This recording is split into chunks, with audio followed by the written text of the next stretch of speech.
In this video, we'll demonstrate how you can easily align summary data that appears in group headers and group footers in a list control with the actual columns in the list.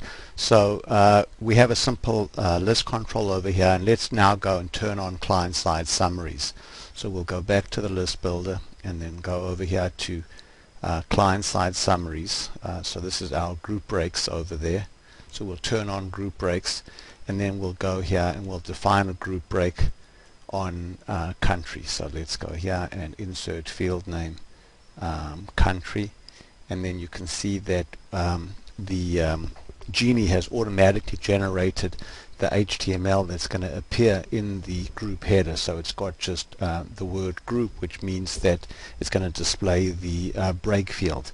So when we go over here and we run this component now, we can see that the summary value here is appearing, and it's appearing basically, it's not aligned with any column. So let's say we'd like to basically put directly above the city column over here, which is the 0, 1, 2, 3, 4th column. We'd like to put the maximum city, the highest value for the city in that group. So we'll go back now to design mode, and then we'll switch back to the Genie. So we'll go here to our group breaks, and now we'll define the HTML that appears in the group header. So here we have the HTML editor here, and it's asking us for a JavaScript expression that returns the HTML. So we need to return a JavaScript expression that's going to emit the right HTML and align it properly with the columns. So we click this new Genie here, and we'll say that we want to overwrite existing text, and that we'd like to generate a template for, say, 6 columns. So this is the code that got generated now, and then we'll just go ahead now and insert it. So if we look at the code here, we can see that we're generating sample variables here called column 1, column 2, etc. And then here's the HTML template that's all properly aligned now with the columns. So let's go ahead now and preview this. So you can see now we have in the group header, we've got basically these values now that are aligned with the columns. So we want to replace column 4 with the maximum city value.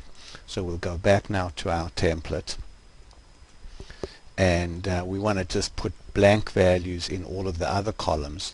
So we'll go here and we'll replace value of column 1 with just NBSP, which is a non-breaking space, and we'll put that same value in column 2 and also in column in the 3rd column, which is column number, it's 0 based.